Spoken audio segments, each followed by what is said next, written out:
Welcome to Hot Health, a program that brings you current information on the latest information. I want to welcome Dr. Ruth Stonheiser and her special guest, Dr. Fred Hardinge, who will be speaking on the General Conference Nutrition Council and its role in providing current and accurate information for the church and the community at large. Stay tuned on Smart Lifestyle TV on LLBN.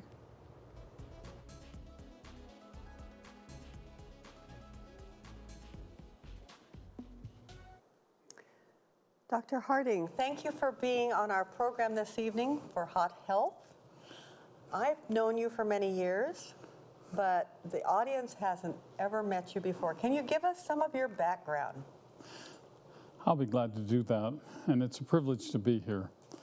I have a doctorate in public health from Loma Linda University. I'm also a dietitian. I've had a lifelong interest in nutrition, and currently, I am the Associate Health Ministries Director at the General Conference of Seventh-day Adventists. So what do you do in your role as Associate Health Director? Well, it has many variations. And I chair the General Conference Nutrition Council, for one thing. I also carry the portfolio of nutrition in the department. And nutrition is a major interest of people around the world. People who are interested in health always seems to be interested in nutrition, maybe focusing on nutrition above other important aspects of health. But my role is primarily one of consultation and education. So I understand you do a lot of traveling in that role. I do. More travel than I ever dreamed I would do. So the introduction mentioned the General Conference Nutrition Council. You and I have been members of that for a long time. Can you tell us what is the General Conference Nutrition Council? General Conference Nutrition Council is a group of largely nutrition professionals from around the world. It is a global committee. And we look at current nutrition issues in light of what science and evidence suggests, and then make recommendations to the church and the public in regard to those issues. So is there a formal mission of the General Conference? The GCNC is what we usually Well, that's the way we refer to it most commonly. And our goal really is to help keep the message of nutrition balanced, healthy, and evidence-based. And what kind of topics do you deal with in nutrition? We deal with almost anything that has to do with nutrition. Sometimes, at least personally, I get a little tired of sometimes dealing with all of the extreme questions that seem to crop up on a continual basis. We deal with some of those. And try to bring balance and rationality and knowledge, good scientific knowledge to it in an accurate way. We also deal with just the basic issues of healthy eating and healthy living to some extent, but as it always, at least in our committee, as it relates to dietary issues and questions. Can you give me an example of any of the topics that you deal with? Well, we've just, as you well know, we've just finished our meeting for 2018 this afternoon, and one of the topics that we have looked at in great depth is that of coconut oil, coconut fat, coconut water. These are very popular ideas in the world, and we looked at those issues carefully. Our process is basically assigned to 2 or 3 members of the committee who then look at the literature, study what they can find, and write a position paper that's referenced and expresses the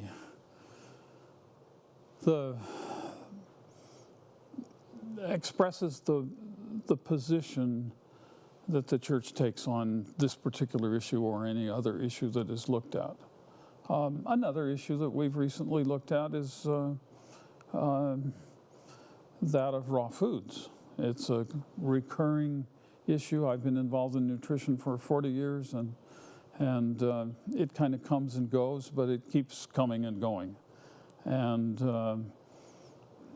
so we basically make a look at the rationale that's used and then make a recommendation that we feel is wise and balanced and will be conducive to a healthy lifestyle. And, in that one, for instance, we basically conclude that for good health and good nutrition, people need to eat some raw food and some cooked food. It's as simple as that. Can you give me an example of some other topics that the General Conference Nutrition Council has been covering, and I will include what we have been covering in the last few days? Well, in the last few days, we've looked at vitamin B12.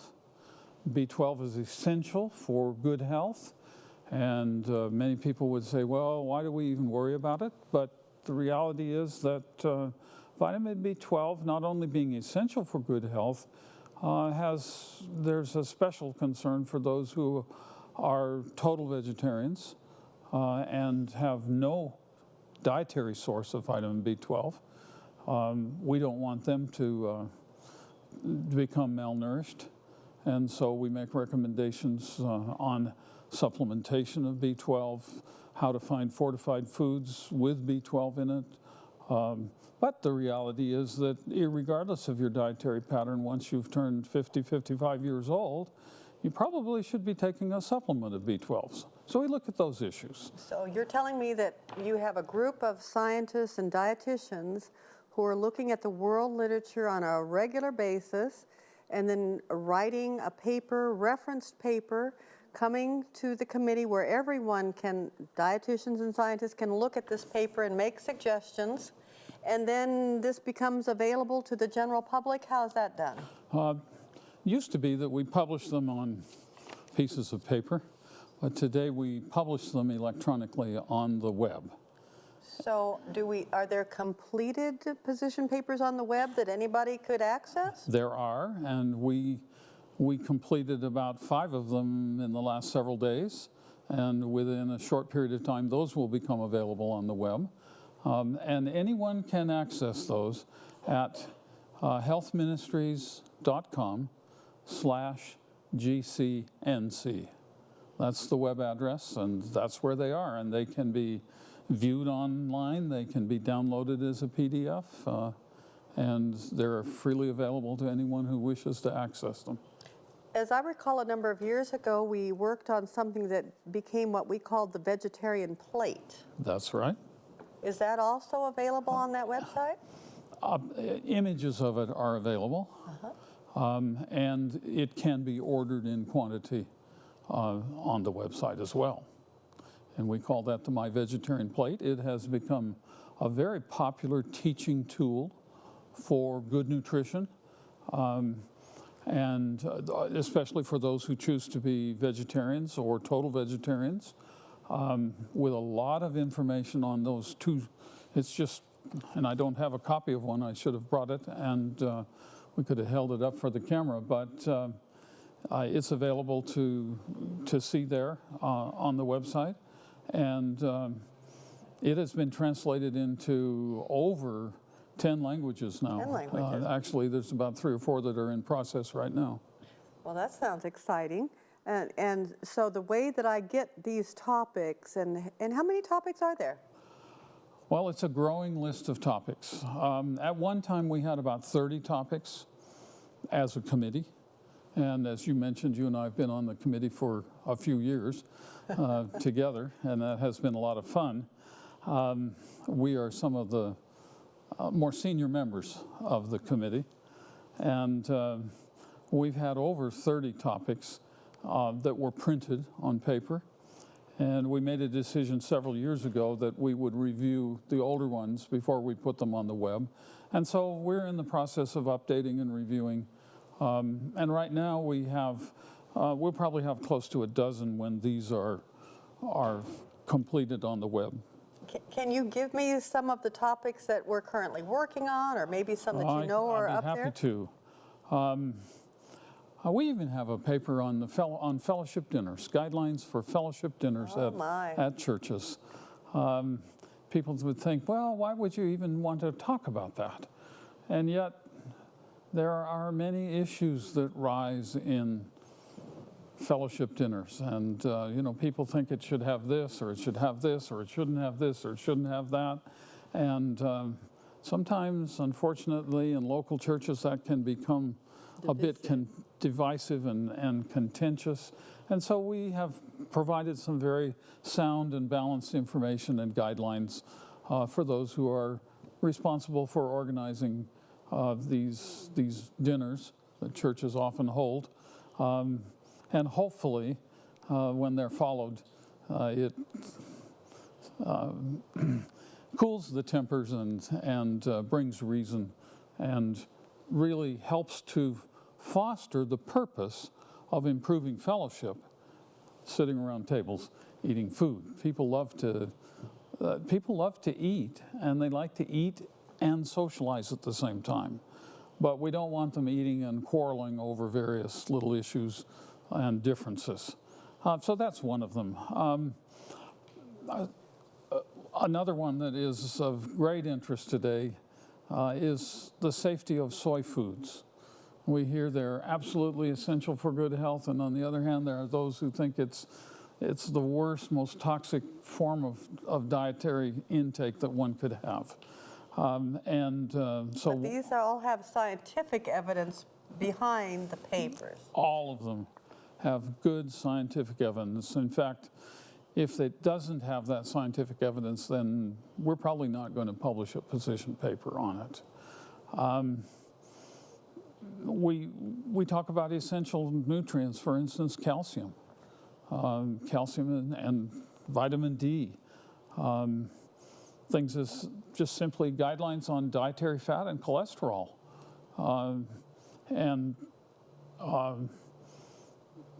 Guidelines to provide for the layperson and for the scientist who's interested in talking to the lay public, just simple guidelines as to how to negotiate the morass of information that's out there. And you and I live in a day and age where there's more information than there has ever been readily available to anyone on the web. And unfortunately, not all of it is accurate. So there's information, there's misinformation. It's hard to decide which one is which. And so we try to provide guidelines. And just several hours ago, we decided that we needed a new topic on how to evaluate health information. And we will have a paper on that. On evaluating health information, just providing simple guidelines. So now, correct me if I'm wrong, but I believe that we have a simple kind of a fact sheet if you just want to get simple information. And then we also have access to a much longer position paper that is heavily referenced if people really want to get into where does this information come from, what's the background. Yes, we have decided that the best way of being effective to the various audiences that we serve is to have a fact sheet, which is really a simple summary, and the recommendation. So it deals with the issues and, probably on not more than one sheet of paper. But then behind that, if you will, there is a much longer and well-referenced and documented paper, scientific paper, that supports what we put in the fact sheets. So now I'm going to ask a little different question. You say I've had a lifelong interest in nutrition, and I'm wondering if you can give a little bit of background to help people understand where that came from. I happen to be a fourth generation vegetarian on one side of my family, and I think that you have been a lifelong vegetarian. That's the way you were raised, and maybe you could give us a little information about that. Well, I'd be glad to do that. I am a lifetime vegetarian also. Was raised that way, grateful for it. My father was a lifetime vegetarian. But there's a story to that, isn't there? There is a story to that. My grandparents, on his parents, my father's parents, were British civil servants in the country of India. And they knew nothing about a vegetarian diet and had no interest in any kind of healthful living whatsoever. My grandfather was a heavy smoker and he loved it. They both enjoyed drinking alcohol. They enjoyed partying.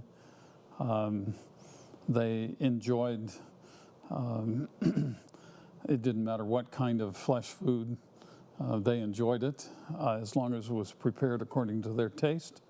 And it was a fascinating story, actually, that my grandfather first decided to stop smoking. And he decided that about 1900. And he decided one day that it was a dirty habit.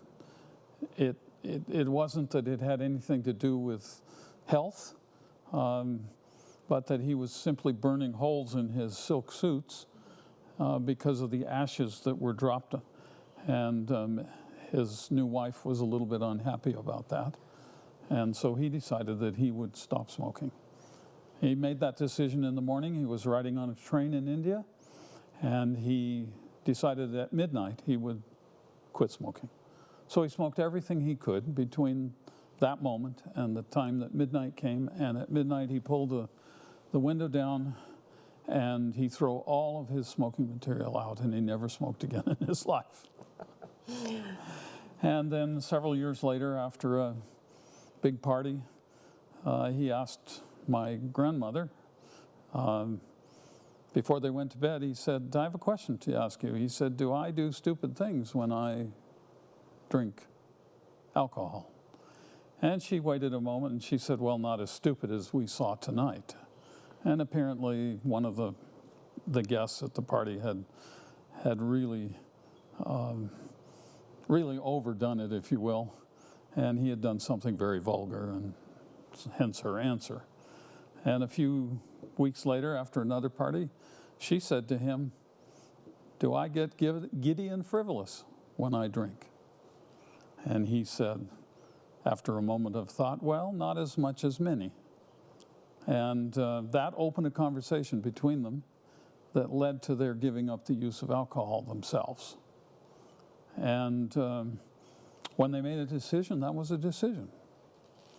And it was several years later, about 1906, if we have our history right, that they were hosting a party in their home.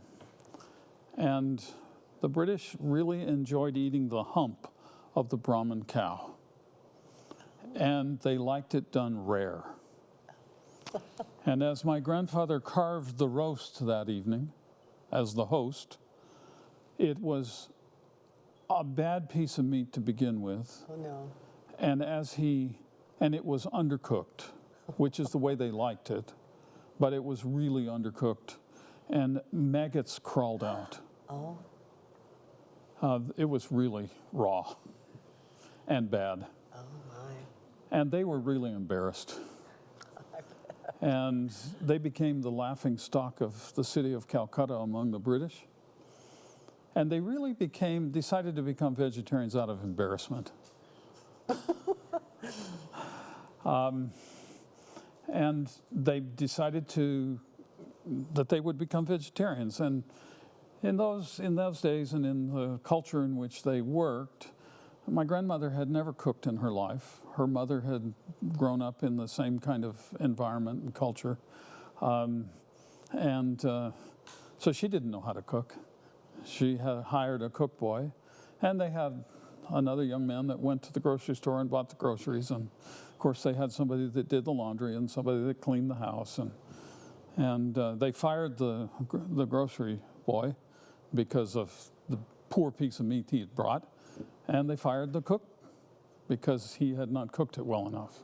And those were the repercussions of their embarrassment. And the laundry boy heard that the cook boy had been fired, and he came to my grandmother and said, "I would like to cook for you."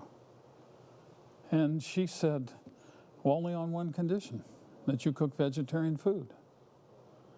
And she said, "The second condition is it's British vegetarian food." They didn't want to eat any Indian food. They were, this was in the colonial days. And he said, "Well, you teach me and I will do it." And she didn't know what to teach. And they struggled for a year and a half. And the best we can tell, many years later, was that they were on the verge of malnutrition. They didn't know what they were doing. They were eating white bread. They didn't eat much in the way of vegetables. They ate lots of rice. They just were eating an unbalanced, it was vegetarian. They didn't use any flesh foods because that was a decision they made. And just like the tobacco and alcohol, they stuck with it. And they would have done it until they died, I think. And there was a knock on the door one afternoon, and it was a young American lady selling religious books. And my grandmother slammed the door in her face and later felt guilty for being rude and walked down the street and caught up with her and said, "I'm not interested in your religious books, but I want to apologize for being rude." And they talked for a few minutes, and then they turned, and each went the opposite direction. And my grandmother turned around and called after this lady and said, "I have one more question. Do you have a book on vegetarian cooking?"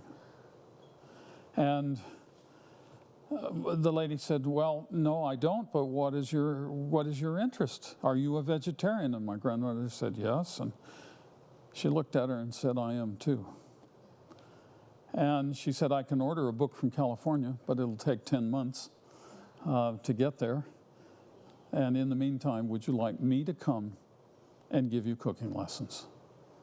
And my grandmother was more than happy to accept that offer. And she came and she taught cooking lessons and totally changed. My grandfather always said that after the cooking lessons started, the food improved dramatically. And that's why our family are vegetarians. It happened long ago, and all of the children were raised as vegetarians, and my grandfather lived till he was 88. My dad lived till he was 96, and really had healthy and productive lives. Grandmother, I think, was 93 when she passed And my away. understanding is that because of this woman coming to the door, was she a call porter? She was a call porter.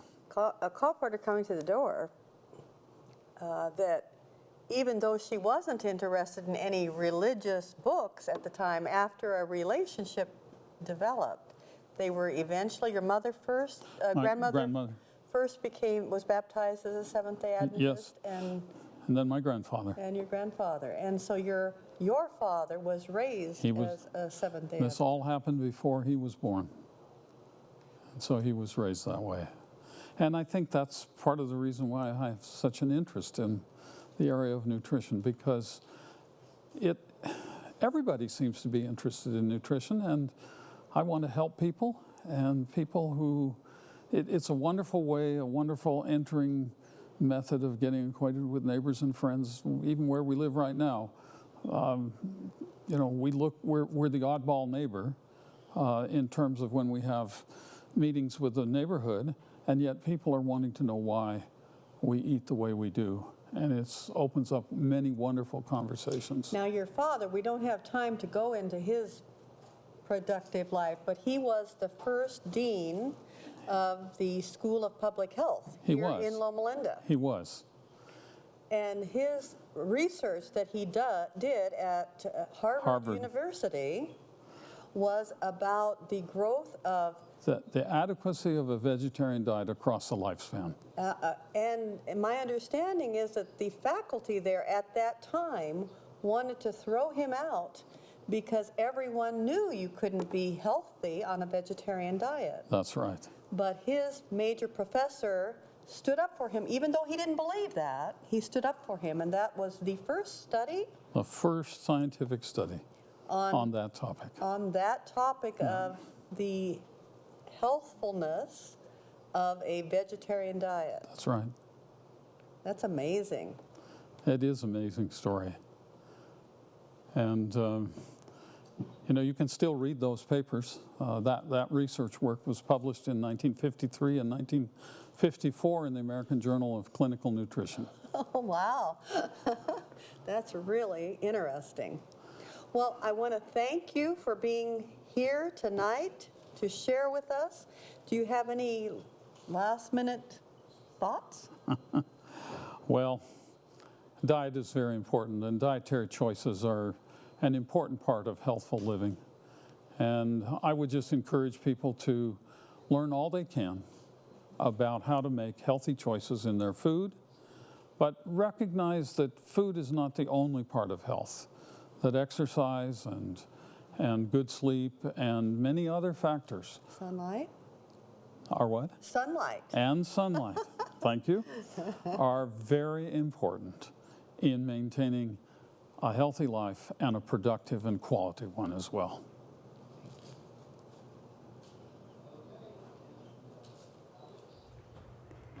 I want to thank Dr. Ruth Stonheiser and her special guests.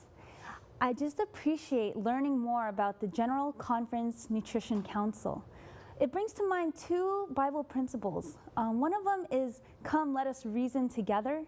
It's so amazing to hear that we have these leaders from all over the world who come together to be able to find the information and sort out the information that's a misconception or that's misconstrued, and be able to find real, accurate information that can be provided for not just our church, but the community at large. And the second principle that comes to mind is there is safety in a multitude of counselors. And the fact that we have different brains, different minds coming together to counsel and share the information and research that they have, it's just amazing to see that we are getting information that will truly help and bless our lives. Another thing that I really just appreciated about hearing the testimony is just that health is truly an entering wedge into being able to share spiritual things. I know that sometimes we can struggle with how do we share the gospel, how do we spread the gospel? But when it comes to health, people are very open. They always want to know, how can I live longer? How can I have more quality of life? And so I just want to encourage you, if you are looking into bettering your health or learning more about health, remember it's a process, but as you learn more, it'll empower you to make that choice for better health. And so visit us at www.lifestyletv.com. Thank you.